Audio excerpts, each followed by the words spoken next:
Shalom saudaraku, selamat pagi. Pagi hari ini saya percaya kita akan semakin mengenal Tuhan kita, semakin menyadari kebaikannya, dan semakin kita mengucap syukur kepadanya. Mari kita berdoa.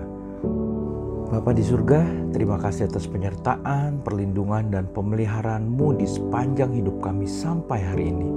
Biar kami semakin hari mengenal-Mu semakin dalam melalui pengalaman pribadi bersama-Mu. Bapa, silakan berbicara dengan bebas kepada kami saat ini melalui renungan pagi ini. Di dalam nama-Mu Tuhan Yesus kami berdoa. Amin. Saudaraku, tema kita hari ini adalah yakin akan penyertaan Tuhan. Firman Tuhan diambil dari 1 Korintus 10 ayat 1-4. Demikian firman Tuhan. Aku mau supaya kamu mengetahui saudara-saudara bahwa nenek moyang kita semua berada di bawah perlindungan awan dan bahwa mereka semua telah melintasi laut untuk menjadi pengikut Musa. Mereka semua telah dibaptis dalam awan dan dalam laut. Mereka semua makan makanan rohani yang sama dan mereka semua minum minuman rohani yang sama, sebab mereka minum dari batu karang rohani yang mengikuti mereka, dan batu karang itu ialah Kristus. Saudaraku, perjalanan bangsa Israel dari Mesir ke Kanaan adalah gambaran dari kehidupan perjalanan rohani kita, dari pertobatan sampai kehidupan yang Tuhan kehendaki. Mesir melambangkan perbudakan, keadaan dijajah, tidak bebas dan terikat.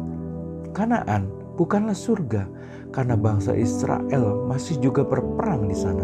Kanaan melambangkan kondisi rencana Tuhan di dalam kehidupan kita yang dikatakan berlimpah susu dan madu.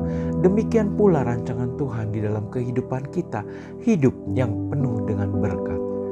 Saudaraku, yang perlu kita sadari sesuai dengan firman Tuhan yang kita baca hari ini adalah penyertaan, perlindungan, dan pemeliharaan Tuhan selalu menyertai di dalam perjalanan bangsa Israel dari Mesir ke Kanaan.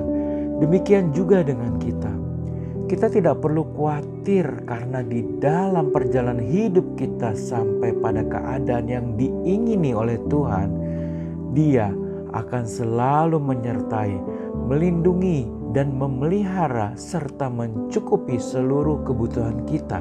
Syaratnya hanya satu, seperti bangsa Israel, yaitu mau melangkah keluar dari Mesir, keluar dari perbudakan Mesir, yang artinya bertobat. Demikian kita sebagai pengikut Kristus juga harus bertobat, yang artinya keluar dari perbudakan dan keterikatan akan dosa. Jadi, kalau kita mau mendapatkan penyertaan dan berkat Tuhan, kita harus bertobat, buang segala dosa dan hal tidak baik di masa lalu. Jangan pernah diingat-ingat lagi.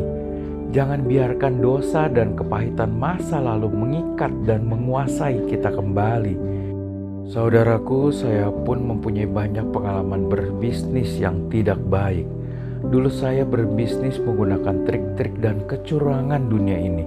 Hasil keuntungannya memang sangat besar dan kadang-kadang muncul kembali pikiran-pikiran kenikmatan dan cara berbisnis di masa lalu tersebut. Saudaraku, sebelum muncul tindakan dari keinginan untuk mengulanginya, langsung saya buang pemikiran tersebut jauh-jauh. Saya alihkan dengan langsung berdoa, meminta penguatan dari Roh Kudus. Saya yakin akan penyertaan Tuhan di dalam hidup saya. Saya tidak mau lagi kembali kepada dosa masa lalu. Saya yakin dan tidak akan ragu lagi akan penyertaan Tuhan di dalam hidup ini. Bukankah Dia sudah berjanji akan mencukupi segala kebutuhan kita, seperti bangsa Israel yang rela tanpa ragu meninggalkan Mesir dengan segala kenikmatannya. Bagian kita hanya percaya, bertobat, dan taat akan perintahnya. Mari kita berdoa. Bapa di surga, kami dengar firman-Mu hari ini. Kami dikuatkan untuk melangkah seperti bangsa Israel meninggalkan Mesir dan berjalan dengan yakin akan penyertaan, perlindungan dan pemeliharaanmu sampai kami tiba di Kanaan, yaitu keadaan yang berlimpah susu dan madu. Kondisi kami berlimpah dengan berkat-Mu, keadaan yang betul-betul sesuai dengan kehendak-Mu. Terima kasih Bapa, kami percaya hanya di dalam nama Tuhan Yesus. Amin. Selamat beraktivitas, Tuhan Yesus memberkati.